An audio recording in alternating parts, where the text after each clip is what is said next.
She arrived 20 minutes early, just like the email had instructed, standing in the polished marble lobby with her daughter's small hand wrapped tightly around her own, the kind of grip that comes from a child sensing their parents' nerves.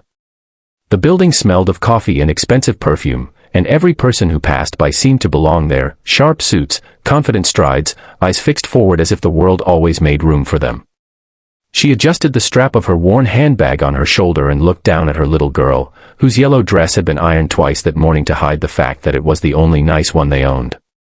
Being a single mother had taught her how to stretch everything: money, time, patience, hope. The babysitter had cancelled an hour before the interview, and daycare wouldn't take her daughter without advance notice.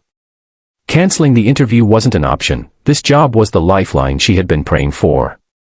So she had chosen courage over comfort and brought her child, rehearsing in her head how she would explain it politely, professionally, humbly. At the reception desk, the woman barely looked up before her eyes dropped to the child, her smile tightening into something sharp and practiced. "You can't bring a child into an interview," she said, her tone low but firm, as if stating a rule of nature. The single mom felt heat rush to her face as she tried to explain. Her words tumbling over each other about childcare issues and how well-behaved her daughter was, how she wouldn't be a distraction, how she just needed this chance. The receptionist shook her head, already reaching for the next file. "Company policy," she replied. "You'll have to reschedule." Reschedule. The word echoed like a door slamming shut. She looked down at her daughter again, who was now sensing the shift, eyes wide and confused, fingers tightening. For a moment, the single mom considered apologizing and leaving quietly, disappearing the way the world often expected people like her to do.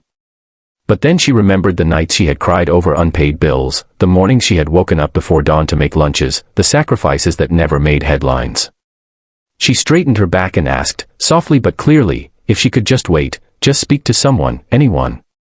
The receptionist sighed, annoyed, and gestured toward a row of chairs.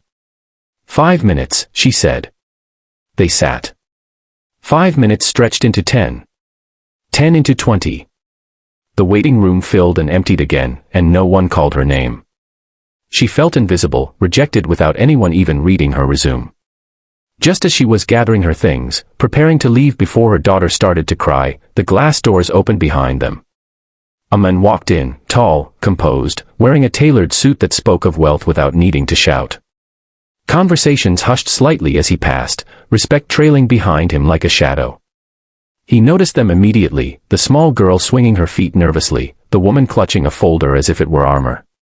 He stopped. "Why are they still waiting?" he asked calmly. The receptionist froze, stumbling over her words. "Sir, she brought a child to the interview," he raised a hand, silencing her gently but completely. He knelt slightly to the child's level and smiled. "And you must be her mom," he said, looking up at the woman. "You're early. That tells me something." Confused, embarrassed, hopeful all at once, she nodded. "I'm the CEO," he added, almost as an afterthought. "And I grew up watching my mother bring me everywhere because she had no choice." The room went still. He stood and turned to the receptionist. If a company can't make space for responsibility, resilience, and real life, then it doesn't deserve loyal employees. He gestured toward the interview room. "Please, come in. Both of you." Inside, the interview wasn't about gaps in her resume or perfect answers. It was about her story, her strength, her determination. The little girl sat quietly, coloring with a pen the CEO handed her, while her mother spoke honestly for the first time in years without fear of judgment. When it ended, the CEO smiled. "We don't just hire skills here," he said. "We hire character." That day didn't just change her career, it changed her belief in herself. And as they walked out together, job offer in hand, she realized that sometimes rejection is only the hallway before the right door opens. If this story moved you, inspired you, or reminded you to never give up, make sure to subscribe to the channel, because stories like this prove that kindness, courage, and perseverance still win in the end.